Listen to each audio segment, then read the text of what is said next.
જોઈએ.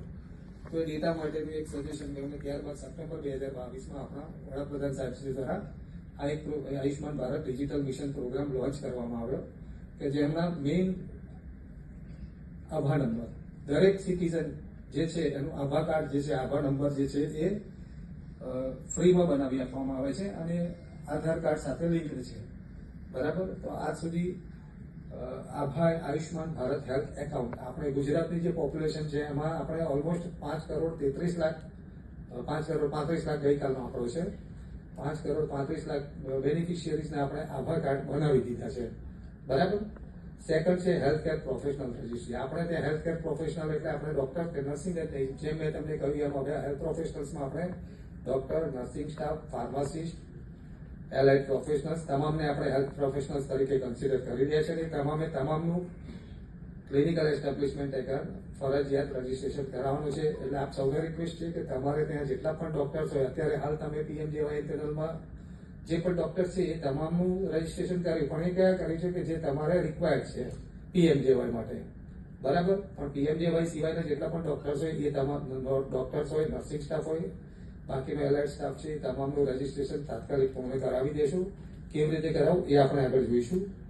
Health facility registry તો જેમ પીએમજેવાયમાં તમે રજીસ્ટર કરી છે તેવી રીતે નોન પીએમજેવાય ફેસિલિટીઝને પણ રિક્વેસ્ટ છે કે તમારી ફેસિલિટી ઓનબોર્ડ કરાવી દેશું ઈપીડીએમ પોર્ટલ ઉપર. ફોર્થ છે ડ્રગ રજિસ્ટ્રી ફાર્મસી કે જે અત્યારે પ્રોસેસમાં છે. શોર્ટ ટાઈમમાં આપણને એ પણ રજિસ્ટ્રી આવી જશે. એટલે જે ફાર્મસીસ્ટ છે એ પણ આપણે અત્યારે ઈપીડીએમ પોર્ટલ ઉપર આવી જશે. જેમ મેં તમને કહ્યું કે આંકડા જોઈ શકો છો.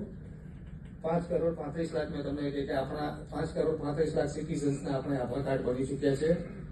હેલ્થ ફેસિલિટી રજીસ્ટ્રેશન ટોટલ 19,000 જેટલી હેલ્થ ફેસિલિટી ગવર્મેન્ટ અને પ્રાઇવેટની એને રજીસ્ટર કરેલી છે, જેમાંથી 12,000 જેટલી જે છે એ ગવર્મેન્ટ ફેસિલિટીઝ છે અને 7,000 જેટલી છે આપણી પ્રાઇવેટ હેલ્થ ફેસિલિટીઝ છે.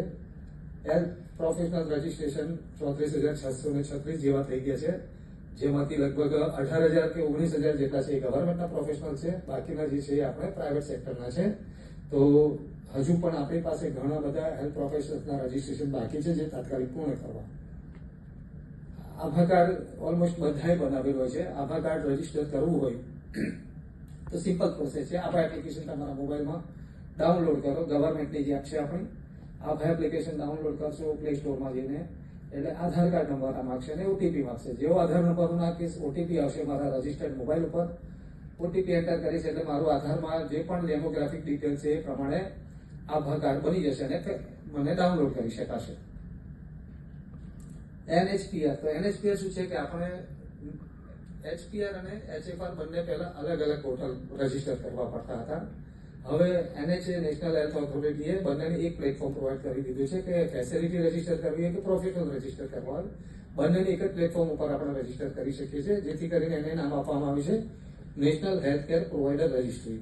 આમાં કોણ કોણ રજીસ્ટર કરી શકે છે તે તમે જોઈ શકો છો કે તમામ હેલ્થ પ્રોફેશનલ્સ છે. આપણા મેડિસિન્સના, મોડર્ન મેડિસિનના, ડેન્ટિસ્ટ્રીના, આયુર્વેદ, યુનાની, સિદ્ધા, રોમા, સિદ્ધા, સેવા રૂપા બધા જ જે આપણા આયુષના છે બધા જ પ્રોફેશનલ્સ આપણે આમાં રજીસ્ટર કરાવી શકીએ છીએ. બરાબર. નેશનલ તમે રજીસ્ટર કરવું હોય તો અહીંયા ક્યુઆર કોડ છે. ક્યુઆર કોડ આપણો એનએચપીઆર પોર્ટલ ઉપર લઈ જશે. અહીંયા તમે ક્યુઆર કોડ સ્કેન કરશો એટલે એચએફઆર રજીસ્ટર કરવો છે કે એચપીઆર રજીસ્ટર કરવો છે તેના માટે લિંક ઓપન થઈ જશે તમારી.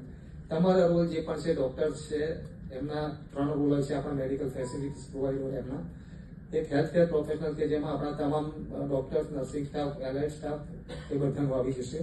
ફેસિલિટી મેનેજર એડમિનમાં જે પણ તમારા મેનેજર્સ છે આપણા ફેસિલિટી કે નોન મેડિકલ પર્સન્સ છે, બરાબર, જે ડાયરેક્ટર છે કે એડમિન પર્સન છે તેઓના રજીસ્ટ્રેશન એમાં થશે.